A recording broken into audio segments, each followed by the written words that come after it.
Hello, and welcome to my YouTube channel, Reading Little Blue Books Out Loud While Stoned.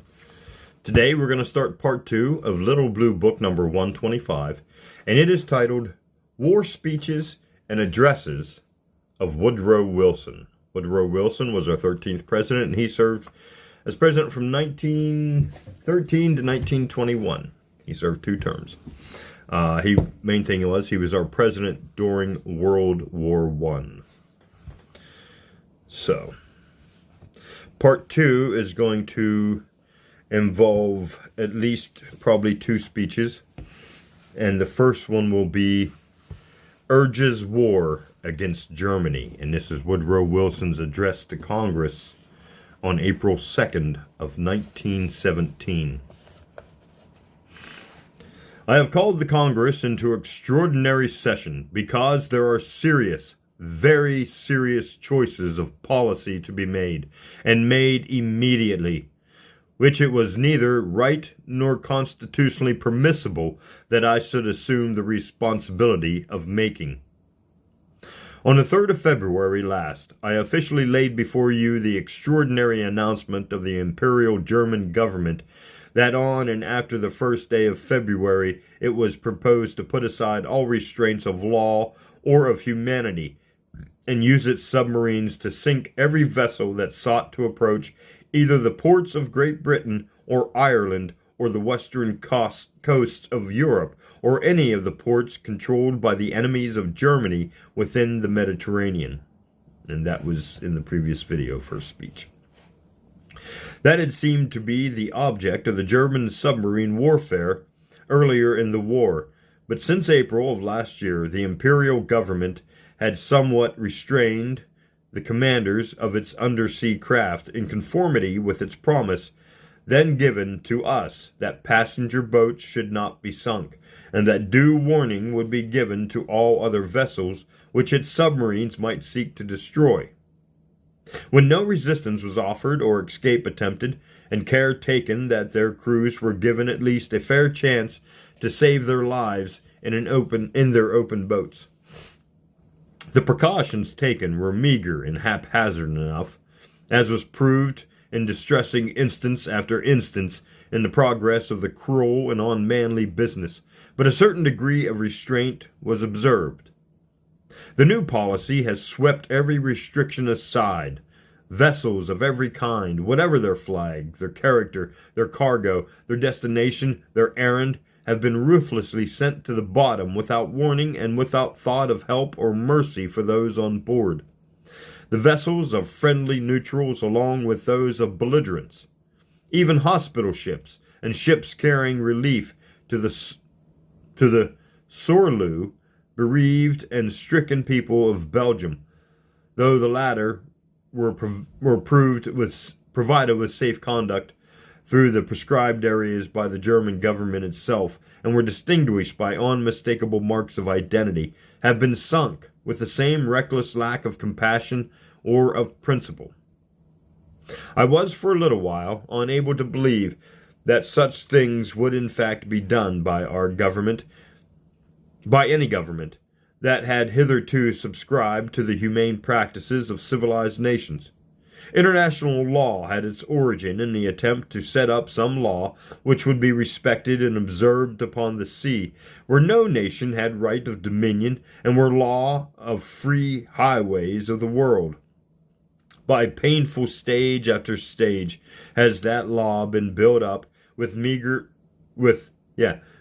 enough results. Indeed, after all was accomplished that could be accomplished, but always with a clear view, at least, of what the heart and conscience of mankind demanded. This minimum of right the German government has swept aside under the plea of retaliation and necessity, and because it had no weapons which it could use at sea except these which it is impossible to employ as it is employing them, without throwing to the winds all scruples of humanity or the respect for the world. I am not now thinking of the loss of property involved, immense and serious as that is, but only of the wanton and wholesale destruction of the lives of non-combatants, men, women, and children, engaged in pursuits which have always, even in the darkest periods of modern history, been deemed innocent and legitimate. Property can be paid for. The lives of peaceful and innocent people cannot be. The present German submarine warfare against commerce is a warfare against mankind. It is a war against all nations. American ships have been sunk, American lives taken, in ways which it has stirred us very deeply to learn of. But the ships and people of other neutral and friendly nations have been sunk and overwhelmed in the waters in the same way. There has been no discrimination. The challenge is to all mankind. Each nation must decide for itself how it will meet it. The choice we make for ourselves must be made with a moderation of counsel and a temperateness of judgment befitting our character and our motives as a nation. We must put excited feeling away. Our motives will not be revenge or the victorious assertion of the physical might of the nation, but only the vindication of right, of human right, of which we are only a single champion. When I addressed the Congress on the 26th of February last, I thought that it would suffice to assert our neutral rights with arms, our right to use the seas against unlawful interference, our right to keep our people safe against unlawful violence. But armed neutrality, it now appears, is impractical. Because submarines are in effect outlaws when used as the German submarines have been used against merchant shipping, it is impossible to defend ships against their attacks, as the laws of nations has assumed that merchantmen would defend themselves against privateers or cruisers, visible craft giving chase upon the open sea. It is common prudence in such circumstances, grim necessity indeed, to endeavor to destroy them before they have shown their own intention. They must be dealt with upon sight, if dealt with at all.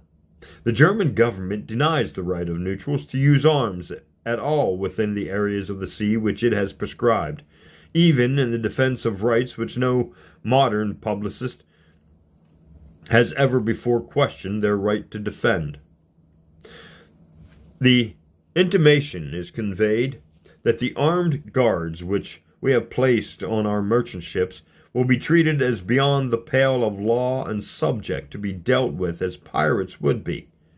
Armed neutrality is ineffectual enough at best. In such circumstances and in the faces of such pretensions, it is worse than ineffectual. It is likely only to produce what it was meant to prevent. It is practically certain to draw us into the war without either the rights or the effectiveness of the belligerents. There is one choice we cannot make. We are incapable of making. We will not choose the path of submission and suffer the most sacred rights of our nation and our people to be ignored or violated. The wrongs against which we now array ourselves are no common wrongs. They cut to the very root of human life. With a profound sense of the solemn and an even tragical character of the step I am taking and of the grave responsibilities which it involves, but in unhesitating obedience to what I deem my constitutional duty, I advise that the Congress declare the recent course of the Imperial German government to be in fact nothing less than war against the government and people of the United States, that it formally accept the status of belligerent which has thus been thrust upon it, and that it take immediate steps, not only to put the country in a more thorough state of defense, but also to exert all its power and employ all its resources to bring the government of the German Empire to terms and end the war. What this will involve is clear.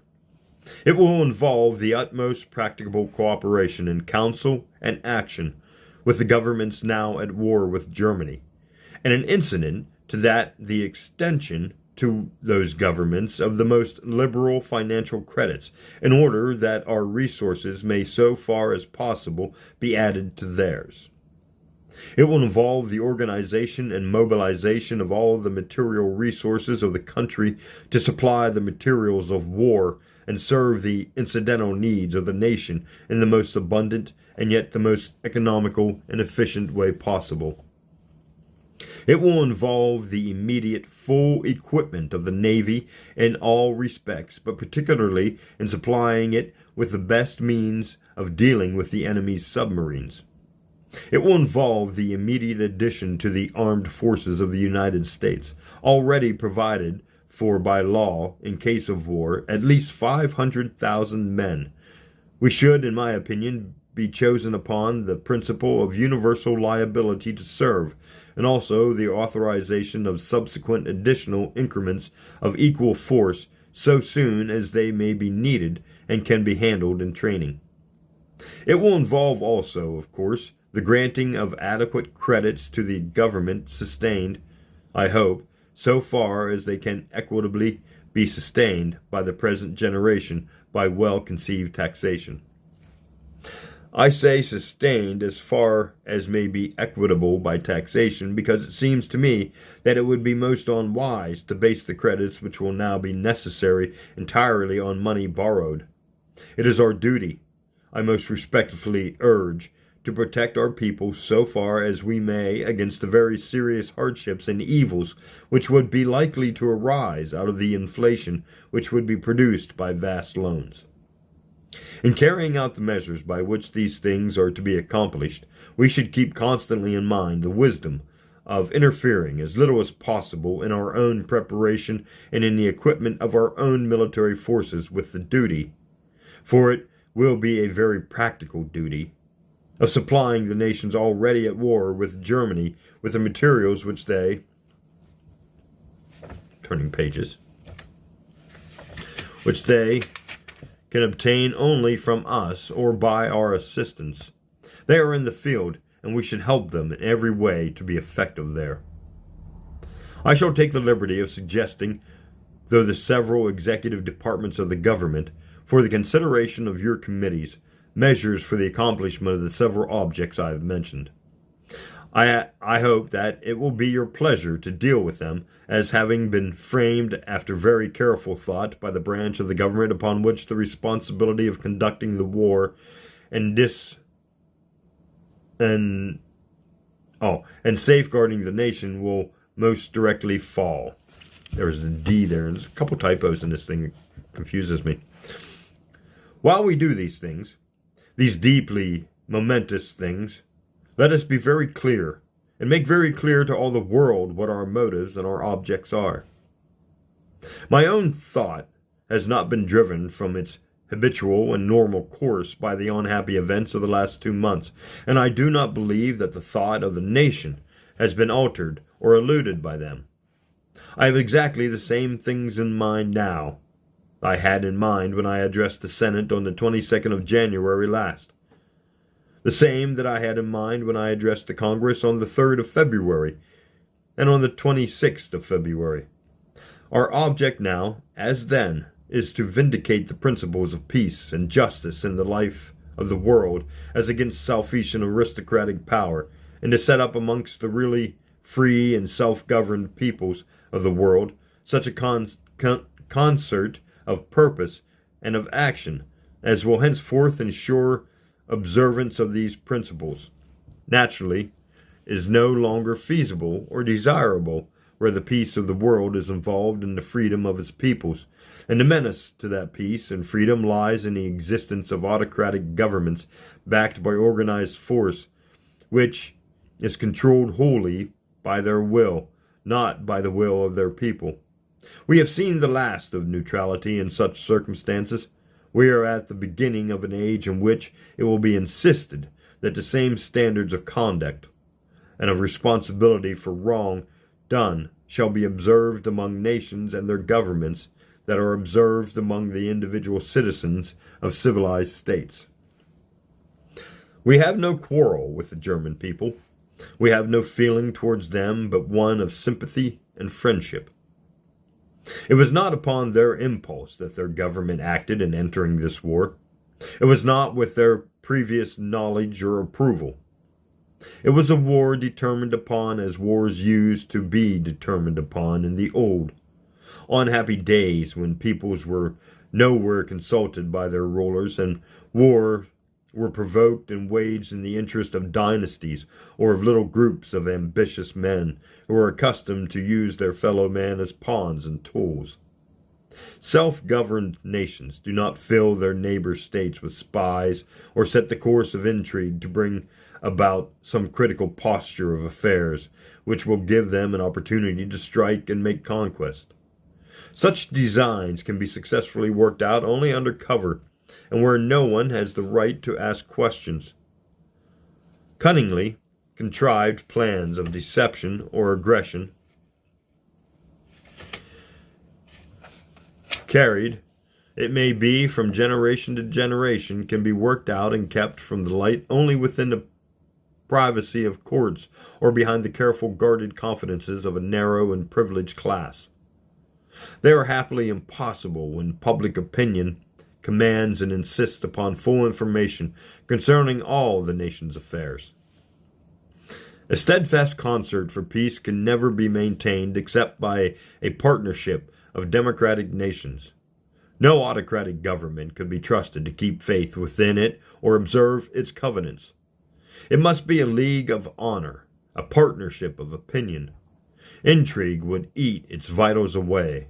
The plottings of inner circles who could plan what they would and render account to no one would be a corruption seated at its very heart.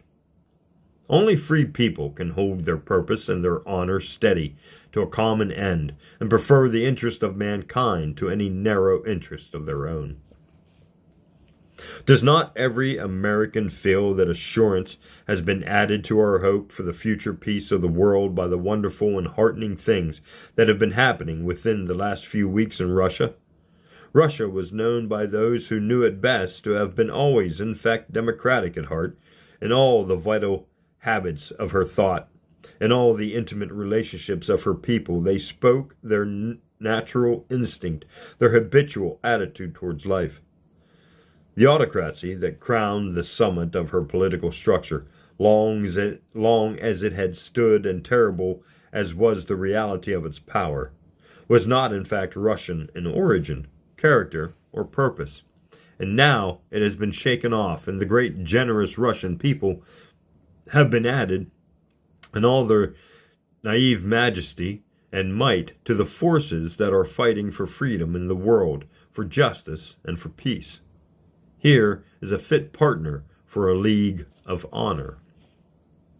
One of the things that has served to convince us that the Prussian autocracy was not and could never be our friend is that from the very outset of the present war, it has filled our unsuspecting communities with, and even our offices of government, with spies, and sent criminal intrigues everywhere, afoot against our national unity of counsel, our peace within and without, our industries and our commerce. Indeed, it is now evident that its spies were here even before the war began, and it is unhappily not a matter of conjecture, but a fact proved in our courts of justice that the intrigues which have more than once come perilously near to disturbing the peace and dislocating the industries of the country have been carried on at the instigation, with the support, and even under the personal direction of official agents of the imperial government, accredited to the government of the United States. Even in checking these things and trying to extirpate them, we have sought to put the most generous interpretation possible upon them, because we knew that their source lay not in any hostile feeling or purpose of the German people towards us. We were, no doubt, as ignorant of them as we ourselves were, but only in the selfish design of a government that did what it pleased and told its people nothing. But they have played their part in serving to convince us that at last that government entertains no real friendship for us, and means to act against our peace and security at its convenience, that it means to stir up enemies against us at our very doors. The intercepted note to the German minister at Mexico City is eloquent evidence. We are accepting this challenge of hostile purpose because we know that in such a government, following such methods, we can never have a friend, and that in the presence of its organized power, always lying in wait to accomplish we know not what purpose, there can be no assured security for the democratic governments of the world.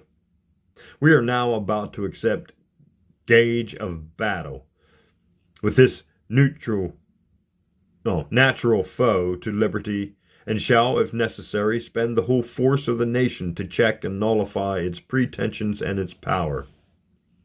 We are glad, now that we see the facts, with no evil of false pretense about them, to fight thus for the ultimate peace of the world and for the liberation of its people, the German peoples included, for the rights of nations, great and small, and the privilege of men everywhere to choose their way of life and of obedience.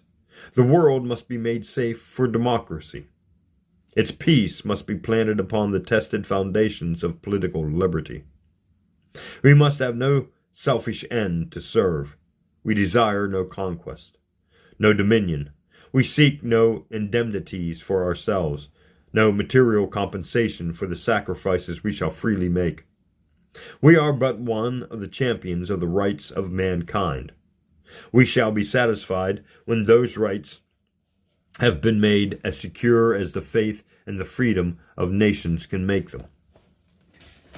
Pause for hydration. Woodrow's kind of windy. Just because we fight without rancor and without selfish object, seeking nothing for ourselves but what we shall wish to share with all free peoples, we shall, I feel confident, conduct our operations as belligerents without passion, and ourselves observe with truth, punctilio, the principles of right and of fair play we profess to be fighting for. I have said nothing of the governments allied with the imperial government of Germany, because they have not made war upon us or challenged us to defend our right and our honor.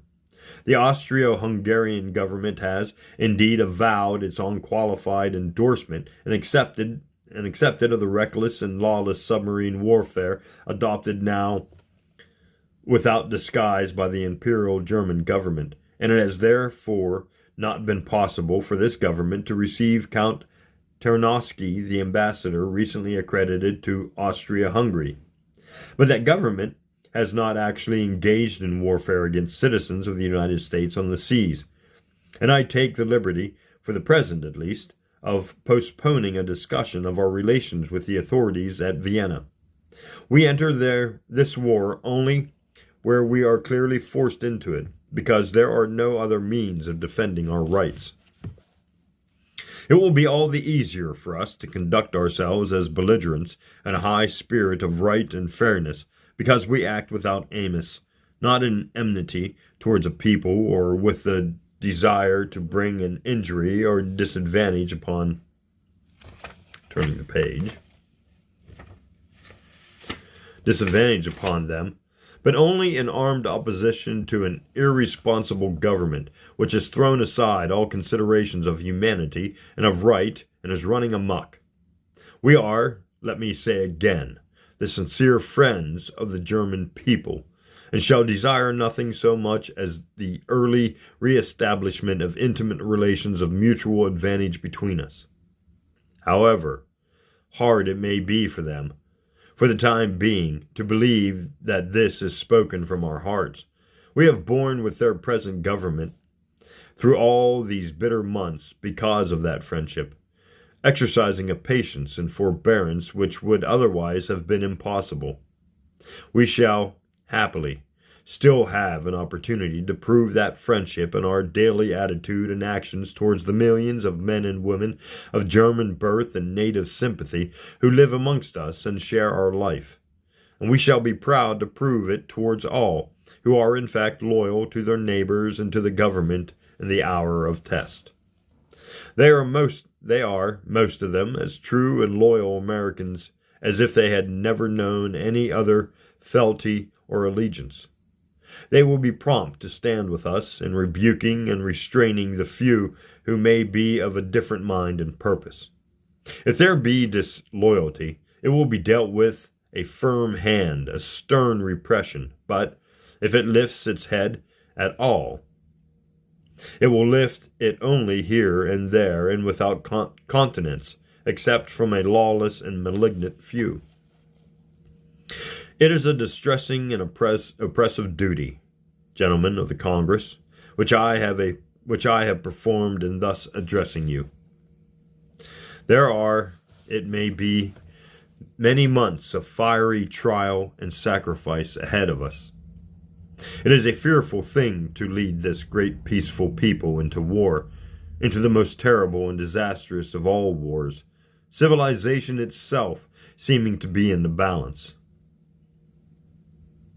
But the right is more precious than peace, and we shall fight for the things which we have always carried nearest to our hearts, for democracy, for the right of those who submit to authority to have a voice in their own government, for the rights and liberties of small nations, for a universal dominion of right by such a concept of free peoples as shall bring peace and safety to all nations and make the world itself at last free.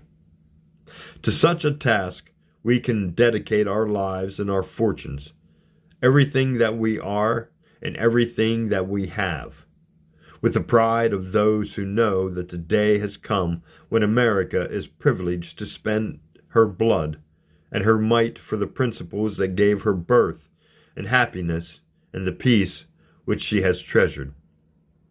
God helping her, she can do no longer. And that is the end of the address to Congress. Let me get back to what it was. Urges war against Germany. The address to Congress of April 2nd, 1917. Thanks for listening, and join me in part 3.